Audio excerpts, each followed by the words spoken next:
What did you find that when you moved into gymnastics was like the biggest change for you? Bars, obviously. Yeah. But actually, to surprise, beam is very different. Actually, honestly, even vault. Actually, all of it.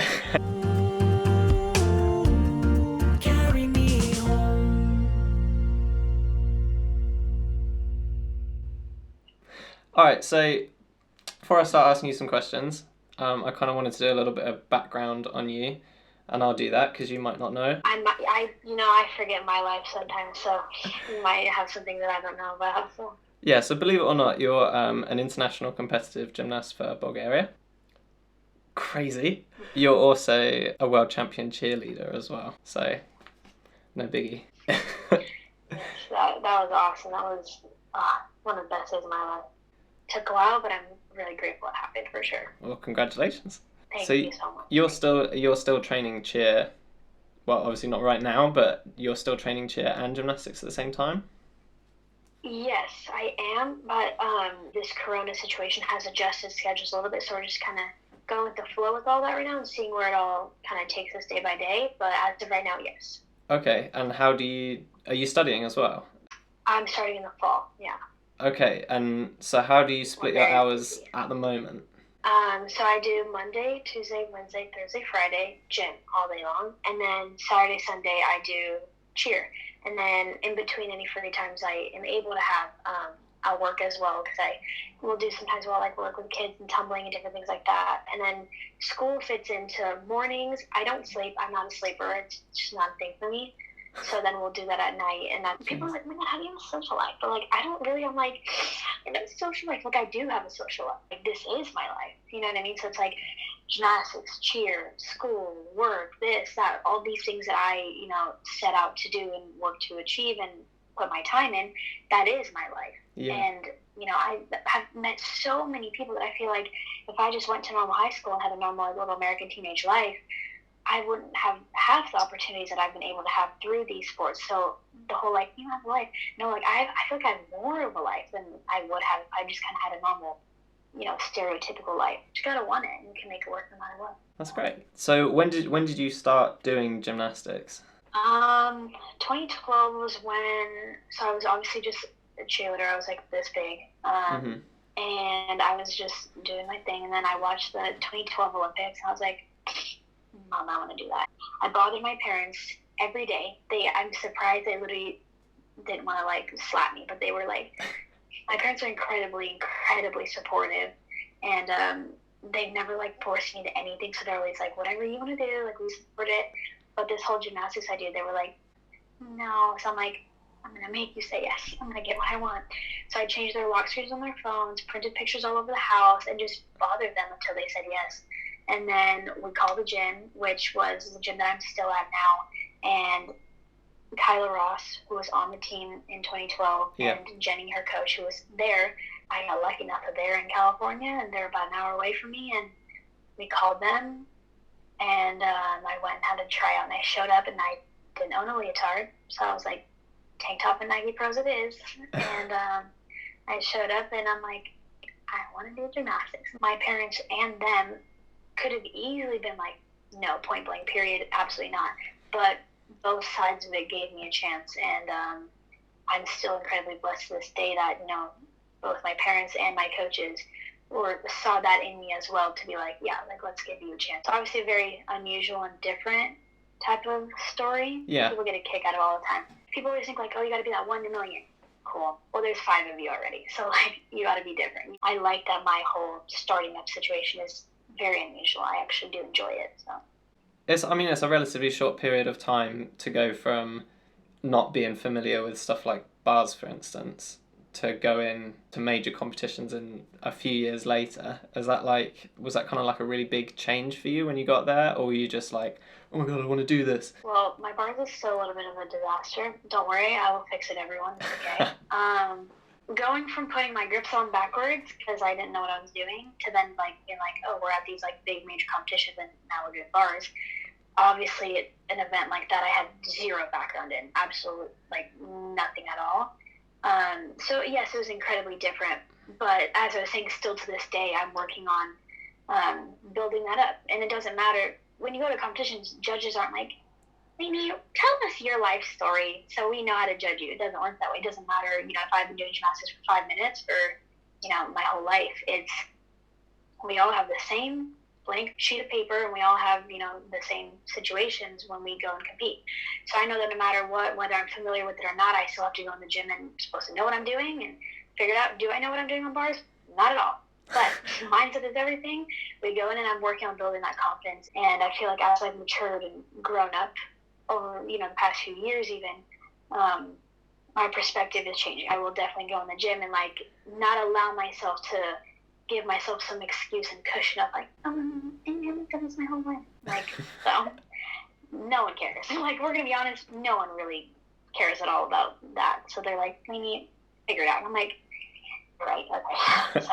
And you talked about you kind of having that sort of unique background on it from cheerleading and stuff. Yeah, so you got the German Giant Pack, and was that kind of a conscious decision behind that being unique? Was that some sort of a statement, or? My coach was a men's coach. He was involved in men's gymnastics with the Chinese national team, and then men's gymnastics. So men's gym, they do all that stuff. And my coach was like, you're going to try it. And I was like, oh God. And he'd obviously coached athletes to do it in the past, so he was incredibly familiar with it. So it wasn't anything unfamiliar to him, but for me, I'm like behind my body? And he was like, yeah. So I learned that, and again, that was another situation, just as you were saying, oh, this is different. So you give me something different, I'm like, yes, I'll do it. That's a big thing I've noticed in the gym when I get into a situation where I'm like, oh my God, I cannot stand this skill. If it's something that's a little bit unique, I'll be like, okay, come on, push through. This is a different factor to you. This will be good for you. Yeah, so that unique factor does play a role into that skill. That skill, it doesn't hurt as much as people think it does hurt. Do my shoulders crack a little bit in the morning? Yeah, but it's not that painful as people think it is. You just have to, when you start and when you're younger, you just have to stretch all the time. Every single day I have to do this, get a shirt and pop my shoulders around and do all that stuff. I don't know why I have this obsession with do something different.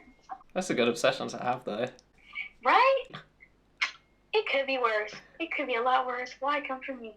Talking about your quick turnaround, kind of going to working elite skills, you must have either not been scared of stuff or just had a really efficient kind of way of dealing with mental blocks or fears and stuff like that.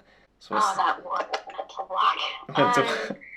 I never actually had a transition, a turnaround, but I started gymnastics right away, we're going to work towards elite right away. Yeah, so kind of just hit the ground running. My first competition was level 10. There was no okay, let's go from level 10, JO, all this stuff, and turn it around and now work elite. It was just go ham, go hard, full send it, do it. All the skills. Don't even screw everything else, just go. For the fear thing, I was talking to Allie, and I hadn't spoken to her in a while, and for the first time when we spoke again, we're catching up a little bit, she was like, I just remember you as this little girl that was doing double ribbons and was not afraid of anything. I deal with fear all the time, every day. The way you perceive yourself is how the world is going to perceive you. So if I sit and I'm I'm so scared, I'm so weak, I'm so this, why should the world look at me differently if I don't even see myself differently? It's almost in a way of I have these goals.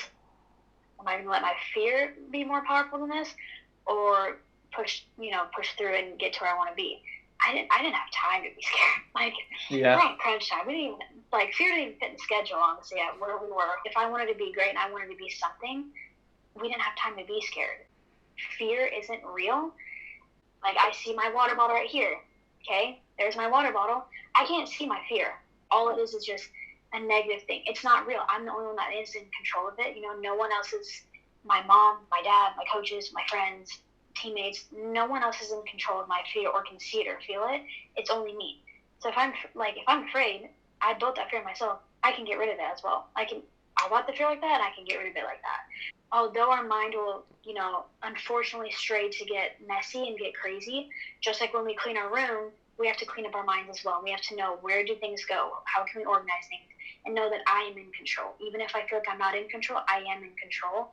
And the things and the person I want to be is so much stronger and bigger than the person that in my mind is, creating this fear and this factor of I can't do it. That was a really good answer. Thank you. All right, we're obviously in lockdown at the moment, so are you still like doing home training and stuff? I am. I'm actually like taking this time now to be my like, I don't call it a comeback, but it like kind of is because like you can see, like people have seen it, like my gymnastics adjusted and kind of changed. So I've been taking lockdown to not only do like some workouts at home, but to take that as a time of complete self reflection and like rebuild myself, in which I feel like I'm becoming the most me I've ever been, but also the most new and different and, you know, most grown into Laney I've ever been as well. So I go running, I do, at home workouts, as you were saying, Pilates, different ab workouts, a lot of visualization. So I do the physical things to the absolute most ability that I'm able to right now. But mentally, I've been working on, emotionally and mentally, a complete turnaround and growth in that. And, we have nothing else to do but to reflect and think right now. Like, I'm bored. I'm like, well, time to think. So Yeah. I've been thinking of how can I change and become who I want to be. And I'm so happy because I can finally say that for the first time in about 5 years, I feel like I'm in the best place that I've been and the happiest and the most like comfortable with who I am as a human being, not only in the gym as an athlete, but like just as a person. Are there any like changes from the cheerleading world that you think the gymnastics world could kind of benefit from if we sort of move toward that? That's quite a tough question. I don't know. It's easy being a boss, just bossing up and like doing things. It's Just actually not a tough question. getting A on lot with of it. people ask me that. From cheer, they teach you, they like help you grow up in a kind of environment of push. If girls from the gym world took a little bit of what some cheer girls have of, even, we have boys too, boys and girls in both sports, a little bit more of the just keep going type of mindset, I think that would be incredibly beneficial, and also know how to like have fun and enjoy it. Yeah. I think that's a big thing. A lot of times people are like, Laney's so crazy, Laney's so wild, like, and people know, and now people are like used to it. But in the beginning, everyone was like, she's like crazy. Whoa. But in cheer, that's normal. We're very like loud and dance and talk and have fun. But then when we know that when it's time to work, we know how to work. I look up to basketball players a ton, and you look at Golden State Warriors, even Michael Jordan. You see different videos. They were very serious, but then they knew how to kind of lighten up and like play around with it. But when they had to crunch down into it and have that tunnel vision, it was more focused and deeper than anything else. So I think that kind of balance off is incredibly awesome, and I'm even trying to get better at that as well and have a bigger kind of 50-50 with that. So I think that's something for sure. But Yeah. thank you. Cool. Thank you. Nice to meet you. Bye.